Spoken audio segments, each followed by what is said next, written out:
All right, let's get into it. The anamorphous UAP clip in Sleeping Dog is less than 20 seconds long, but 2 years earlier, a civilian may have filmed something eerily similar in California. So back in 2024, this clip circulated online. It's a bright object, it's daylight sky, strange shape. I did a video on it, and at the time, one of the comments that got a lot of traction was an obvious explanation was a balloon. Fair enough. One blurry civilian video, it's not strong enough evidence of anything, right? Especially NHI. But now look at this. This is the anamorphous UAP shown in Sleeping Dog. Completely different source. Military electro-optical system, telemetry visible on the screen. Now compare the shape. Rounded upper mass, narrow elongated lower section, kind of a two-part morphology in both clips. Are they definitely the same object? No, I mean, that would be way too strong to say that. But could they represent the same type of object? That's a better question. And that's where this gets even more interesting. So the military clip appears to include telemetry, right? And you can see it in the bottom right. It's blurry, but there's coordinates, there's range, there's altitude, field of view. That all matters, because if those values are readable to Corbell or whomever, or exist in some underlying data, you could move past that looks weird, and you can start to estimate size, distance, potential movement. This turns from speculation into measurement. And one more thing. The crosshairs here, the targeting, appears offset from the brightest part of the object in this UAP footage. That does not automatically mean anything exotic, but it's worth noting, because one clip is a civilian shot, the other one comes with data.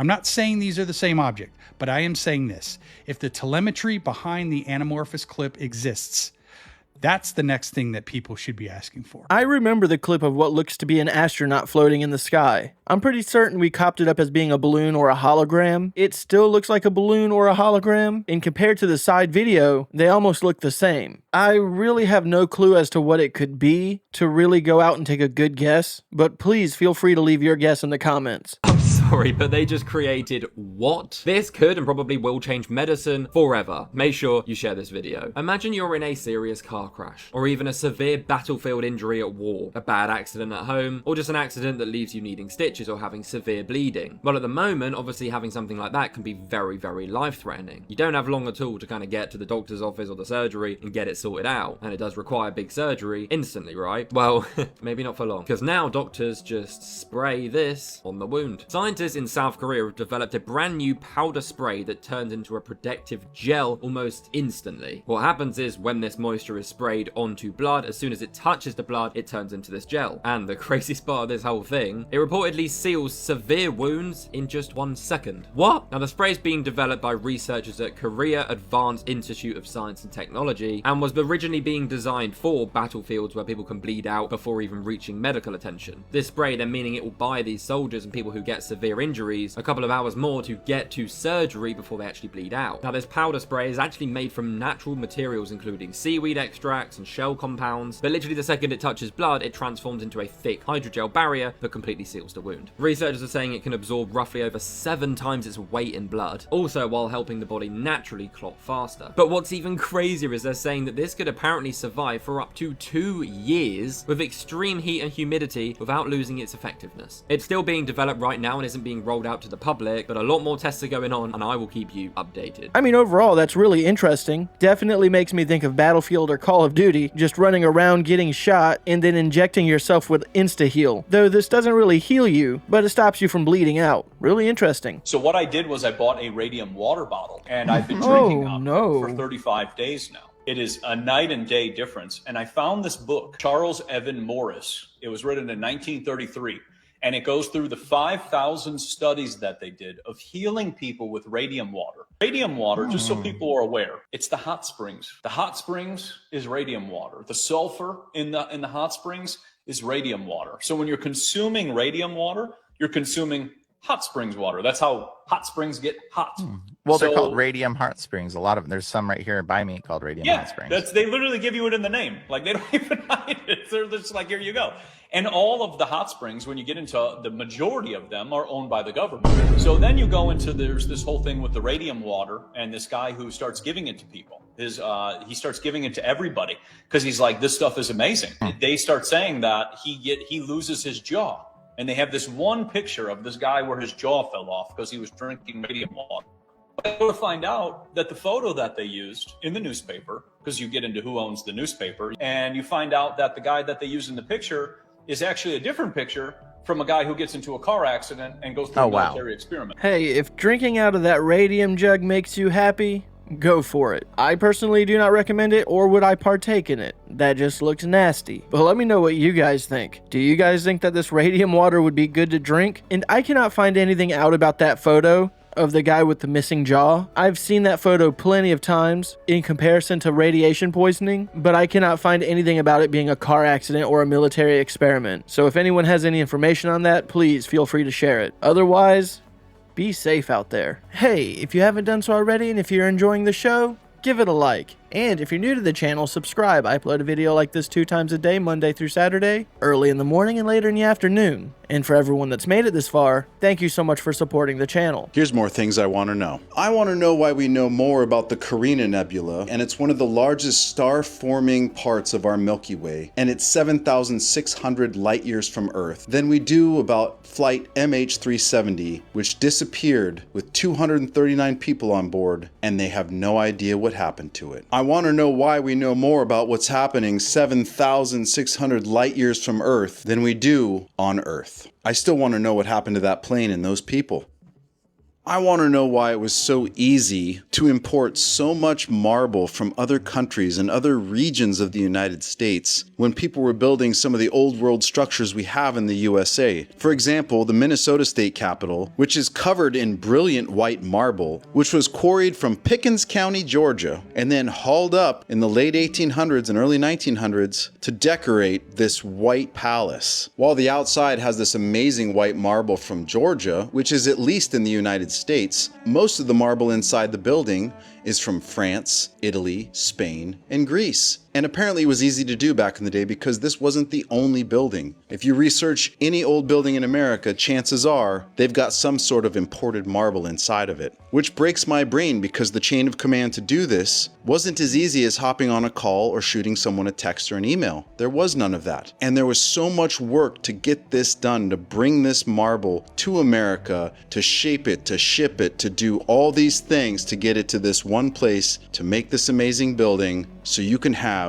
these insane columns on a grand staircase so people can stare at it like me and go, where's it from? Huh? Italy? I've been to this Capitol building and it's absolutely mind-bending. Fun fact, the dome alone is the second largest self-supporting marble dome in the world behind St. Peter's Basilica. No problem in the early 1900s. No problem back when they built St. Peter's Basilica either. They just worked harder. So we have the Georgia white marble, we got French marble, we got Italian marble, we got Greek marble, we got Spanish marble, one extra marble in the building. They have red Numidian marble from the Nile River in Egypt. Of course they do. Very nice, easy to get. So in all, there's over 20 different types of marble built into this structure with an estimated weight of 50,000 tons of marble from all over the world. And I want to know how they did it, planned it, executed it, because it's there, it happened, and I don't know how it was done, but I want to know. It boggles my mind that an aircraft like MH370 could go missing, and not only go missing, but go missing and continue to be missing. That should not happen, and it really does make me wonder if something was at play by some nefarious people to make that plane disappear because there were certain people on it. The real question is, why make it disappear forever and not just make it seem like an accident or some kind of malfunction with the plane? Why make it disappear forever? Or do you think it's just lost in the sea? Regardless, very, very strange, and it does not seem normal whatsoever. And back in the day, the logistics, I bet, went crazy. It would be something that I would also like to know. How was the communications done? Was it just a slow process of people traveling back and forth with information and then setting up the logistics? Very interesting. A lot of work went into it, that's for sure. I had a really weird glitch in the Matrix yesterday, or maybe something paranormal, and it's still freaking me out right now. It's something that shouldn't be possible. I don't understand it, and let me just explain it to you. As most of you know, I live in Reno, and yesterday, Saturday, I was out getting some errands done. When I saw this guy who looked really familiar, a little older than me, and he looked like somebody I used to know, but he couldn't be. Because the person he looked like, who I used to work with, let's just call him Ted for this video, passed away about 30 years ago. It had to be 1998, because we worked together. I remember when it happened. He didn't come into work one day. He was a no call, no show. A couple days later, we found out he passed away in his apartment alone. I remember it clear as day, and I remember it had to be 1998 because a few months later, I moved up to the lake to live there where I lived for a couple of years. Well, yesterday I saw him, and it wasn't somebody who looked like him, but an older version. It was him because he recognized me right away. And he started talking about our days working in the sports book together. A sports book is a place where you take bets on sporting events. I worked in one place for over a decade, and he was one of the people I worked with for a while. So me and him talked for a while, and I was just stunned. I almost couldn't get words out as he's telling me, like, remember the old times, remember this, remember that. Even when he asked me how I'm doing now, I couldn't get it out. Because I remember clear as day he passed away. And I'm not confusing him with someone else. I can't be confusing him with someone else. So to make this shorter, yesterday I saw someone who I am positive passed away 28 years ago. Except there he was standing in front of me, talking to me about stuff that happened on our job.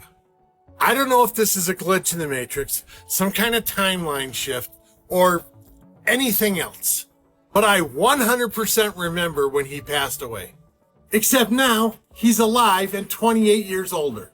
And even as I'm telling this story right now, I'm still freaked out. It's still freaking me out. I'll be completely honest. If I was decent friends with someone about 20 some odd years ago, and I thought that they passed away 20 years ago, and I found out that they were still alive, I would actually be really excited. Confused, maybe even a little freaked out, but excited. I mean, hey, let's catch up. Best thing in this situation, ask a few friends that are also familiar with this person and just get a good confirmation that, okay, other people were aware that this person was passed away as well. Very odd. May 14th brought us news about occult practices in presidential offices and AI models being tricked into believing made-up medical conditions.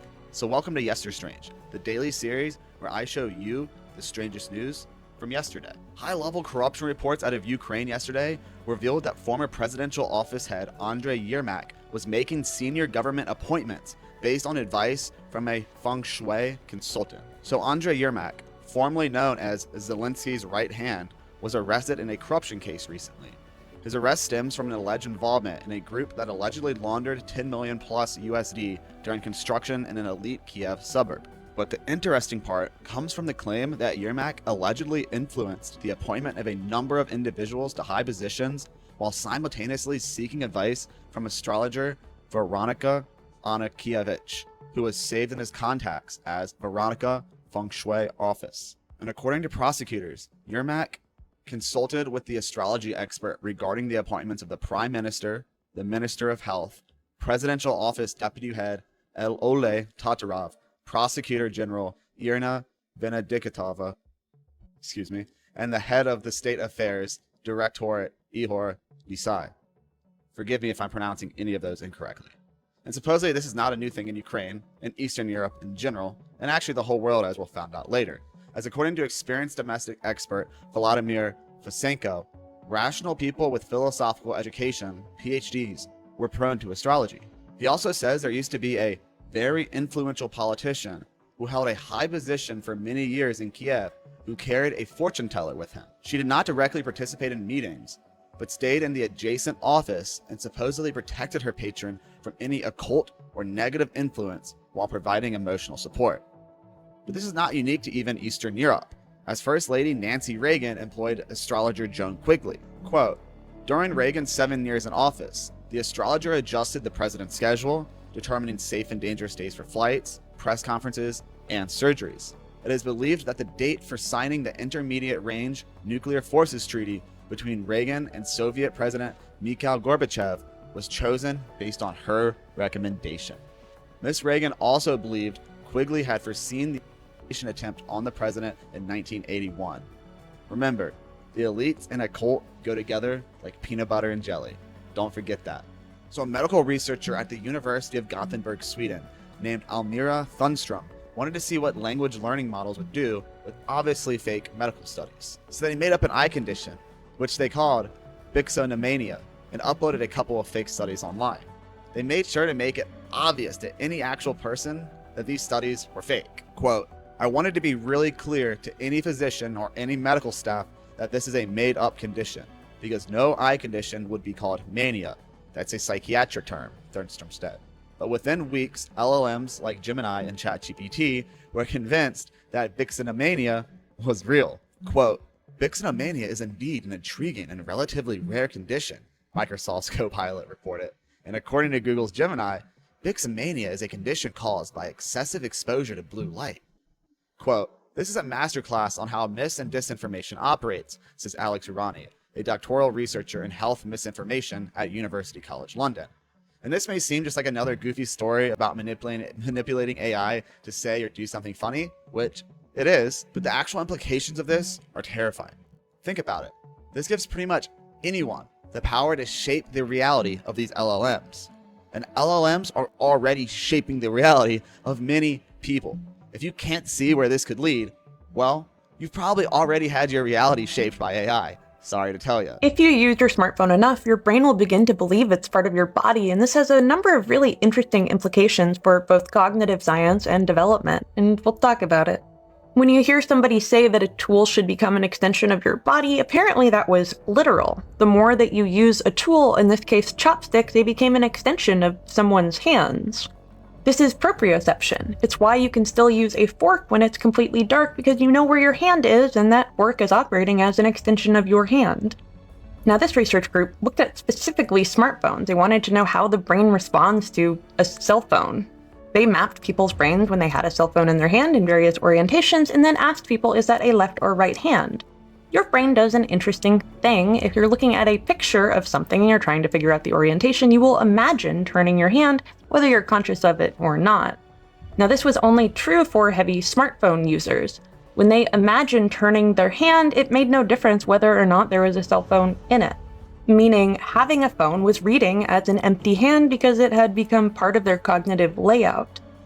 This also has some interesting implications for what it means to take away a tool. You were given a calculator and now you don't know how to do arithmetic. I do not remember long division, nor do I want to. When you're giving somebody a tool, you are extending their cognition, and our brains are highly plastic. We are meant to be able to live in any world that we are born into.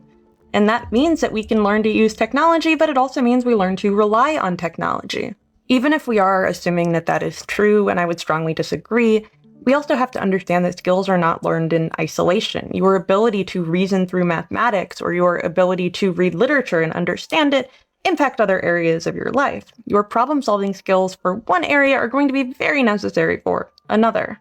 That is how we develop an intuitive understanding of how the world works. And if we lack that understanding, we will lack in other areas. Sadly, I know some grown adults that will sometimes, just so that they can see a picture better, whether that be an actual photo or one that's in a magazine, they will literally spread their fingers just out of habit to try to zoom in the picture. And it's a physical photo. That's sad and scary. We have an interesting video. This one is actually coming out of Russia, captured by a bunch of night explorers who decided to go exploring deep in the mountains. And what they came across has them truly spooked. They came across these weird structures. Now, for people in the Bigfoot community, the Sasquatch community, there has been proof of these structures being found deep in the mountains, and people believe they may be a nest of Bigfoots. Take a look at this footage, comment below, let us know what you think.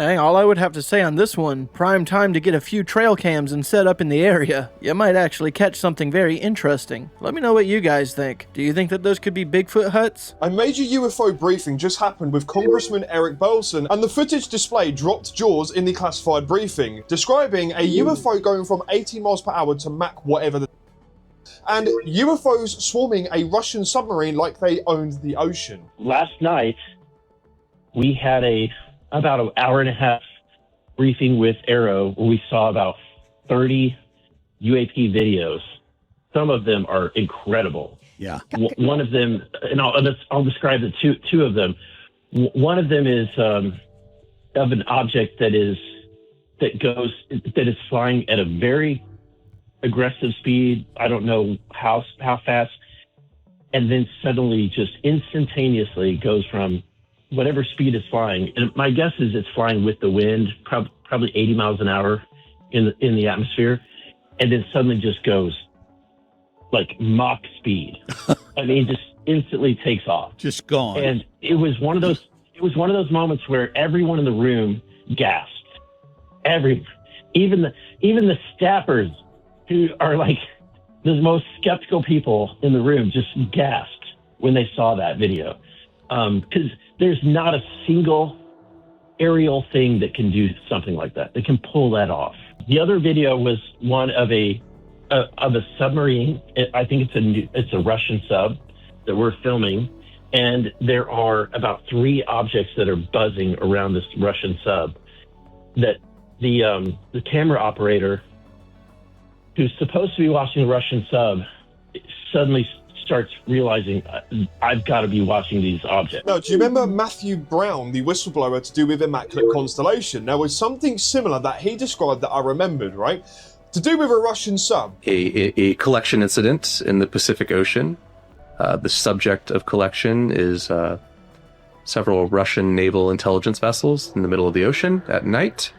And above those vessels is a large black triangle floating in the air. This is a still image, but it is color. Our collection assets were there in area monitoring Russian naval vessels. Not sure what they're doing there, but they've been hanging out in the middle of the ocean in this place apparently for a few days. Keep an eye on them. And this night, while they are observing the Russian vessels, a large black triangle materializes or decloaks or something. The point is it did not move. It appeared directly above these ships, probably no more than 200 meters, pretty close. And interestingly, as noted in the report itself, there was no visible reaction from these vessels from what would almost certainly be considered a hostile approach. He said this probably about last year, I think it was, describing something similar. So there's a lot of stuff to do with military encounters in the ocean of these different type things. So maybe this is tied in with the Immaculate Constellation whistleblower drop, right? And maybe this can be something that we can kind of link up here to do with Matthew Brown, to kind of give him a bit of credibility to do with what he described and what we're going to potentially be given upon release. Even if they were to actually quote unquote give us something, what are they going to give us that they're able to actually provide information on? Because it seems like they do not even know, or at least that's what they're telling us. Let me know what you guys think about this one. There's a base in Alaska that conspiracy theorists believe controls the weather. This is HAARP, the High Frequency Active Auroral Research Program, a 180 antenna array that's located in Gakona, Alaska. Officially, it studies the ionosphere, the electrically charged layer of Earth's upper atmosphere that affects radio signals, satellite communications, military communications, GPS, that kind of stuff. And since it started running in 1990, people have been really suspicious about what's going on up there. HAARP was originally tied to US military research. Its main instrument can blast up to 10 megawatts of high-frequency radio beams up into the upper atmosphere.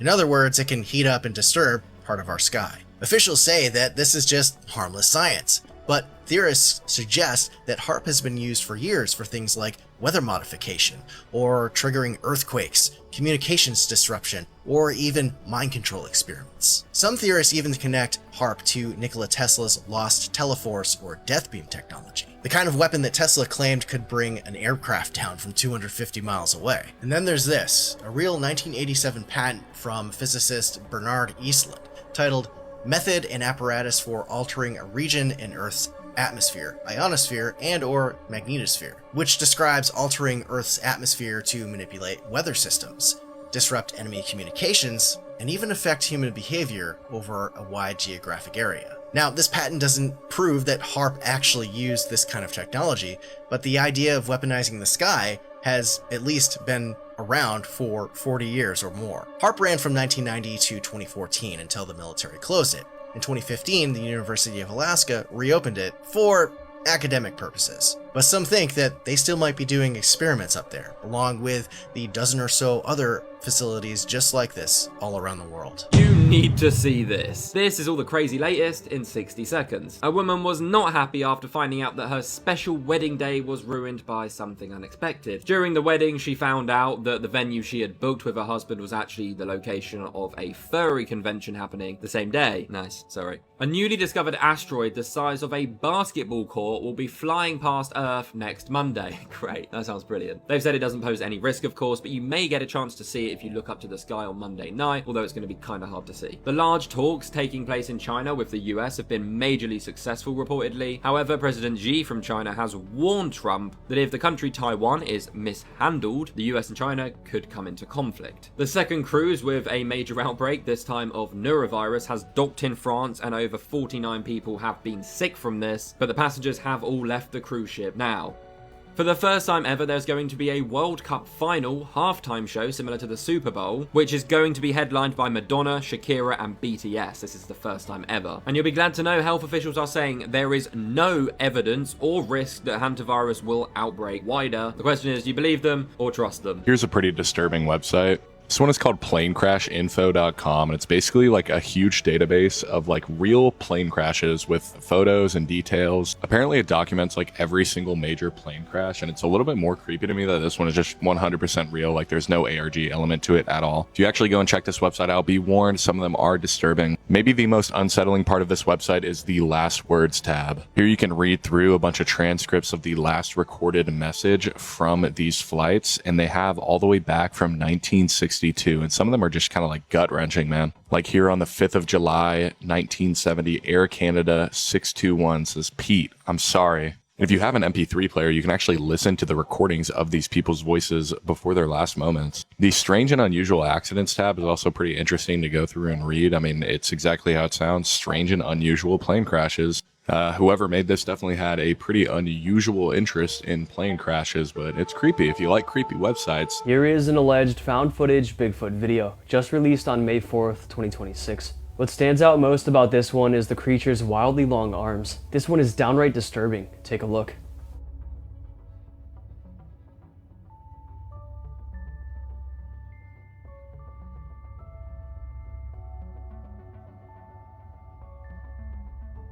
I have a feeling that this is an AI-generated video. If not, this was May 4th, 1966, because that's kind of what the video quality looks like. I'm warning you, you're about to see some crazy shit. Keep your eye on the red dot above if you're ready to face your inner demons. Don't pay attention to me, red dot, stay focused. The faces shown to the left and right here are all perfectly normal people, but don't look at them. Keep your focus steady on the red dot and your mind will slowly turn them into monsters. The flashed face distortion effect occurs when two faces are rapidly alternated while you fixate on a central point, keeping the faces right on the outskirts of your peripheral vision. Instead of seeing normal faces, the brain exaggerates differences between one face and the next, making them appear super distorted. This happens due to adaptive face perception, where the brain naturally overcompensates contrast to distinguish facial features more effectively, and only happens when you keep the faces on the edges of your peripheral vision, which causes your brain to sort of fill in the blanks, resulting them morphing into some unsettling looking creatures. But redirect your focus back on the faces and they turn right back into regular people. Don't believe me? Watch this again and look at the faces this time.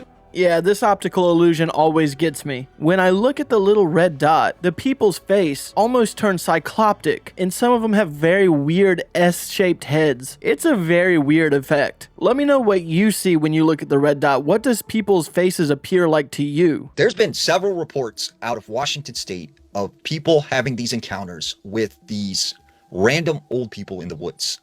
Now, there was this man named Jack. Jack was from Seattle, Washington. Him and his girlfriend Katie, they decided they were going to go for a jog out near Squinami Pass on this trail that veered off the Pacific Crest Trail.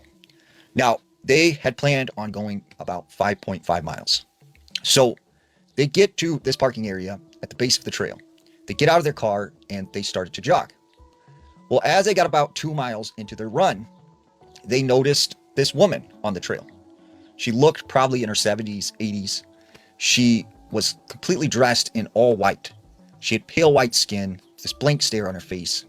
And as Jack and Katie run past this woman, they say hi. She didn't say anything. She just kept on walking. So they go another mile, and as they're running, they see the same woman. Once again, all dressed in white. And they're like, how in the world did she get that far up ahead of us when she was going in the opposite direction? She's 70 years old, and we've been running this whole time. So they continue on. They get to the end of their 5.5 mile run. And right as they stop, they see this woman again, all dressed in white. And they said she just looked at them, smiled, turned, and just started walking off in the opposite direction. So they make their way back to their car. And as they get to the end of the trail, once again, there is this woman, all dressed in white. She looks at them and she says, I guess this is the end of the trail now. And they walk past her, they turn around, and they can see she disappeared. Like she's no longer there. So they get back in their car, and instantly both of them started feeling very ill. When they start the car, they could see it was 6 p.m. And they're like, wait a second, we left at 8 in the morning. How could it be 6 p.m.? They look at their phone. Sure enough, it was 6 p.m. So they couldn't figure out why that run took many more hours than it normally does. And they also started to feel progressively worse, to the point where they turned off their car and they ended up falling asleep. And they slept for several hours. And when they awoke, they said they had this weird feeling like someone was watching them. So they left. In this same general area on the Pacific Crest Trail, there was this other man named Gary. Gary said him and his father, they were hiking on this trail one day. And he said they were pretty deep in to where, this was a pretty secluded area and it was pretty thick woods. We said out of nowhere, they hear someone walking through the brush. He said out of the brush, out of the woods, onto the trail, steps this older gentleman, probably 70, 80 years old. Once again, he's wearing these white dress clothes and he's got this pale white skin. They said he looked, very out of place. And this was a hot day and he's dressed in these very warm, dress clothes. He said he looked at them and he said, it really is Enigma. And then they said he turned and walked back into the woods. And as they made it back to their vehicle, he said they, started their car and they just felt like something was weird. And when they got back home, they realized it was the next day. Somehow they misplaced a whole 24 hours of time encountering these random old people that people are seeing in the woods. So Ellen DeGeneres is going blind, but do you want to know how significant that really is? Come right back to that. We'll get to the Kuru in 1 second. Do you remember when I made this video that she had fled the freaking country? It was like 2 years ago and she had gotten really sick, or at least was looking sickly. People thought it was crazy. By the way, that video got like 10 million views. Can we double it? 1 second. Wait a minute. You're telling me that Ellen left the United States and went to the UK. So I guess she was sick. I guess I'm not crazy after all. Now she has Kuru and she's going blind. So what I'm gonna do, I'm gonna pop this on the screen for 1 second and you just read it, because this is how Google says that you get that certain thing I just mentioned. Wow. You don't say. The picture is completely unrelated. Now your first Google search, what it's going to do is it's going to give you a FACT check. We know none of that stuff's going on, right guys?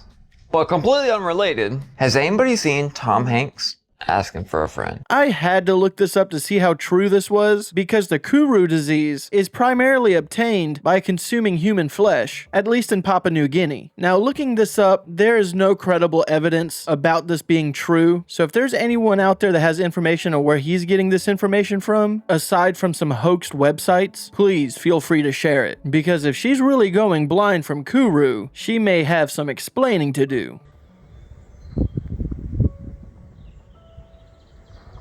feel happy. I feel healthy. I'm a human being. Same here, man. Same here. Alright guys, I'm going to go ahead and end today's video. As always, I want to thank you guys for watching these clips with me. If today's your birthday, happy birthday, and if not, have a good day anyways.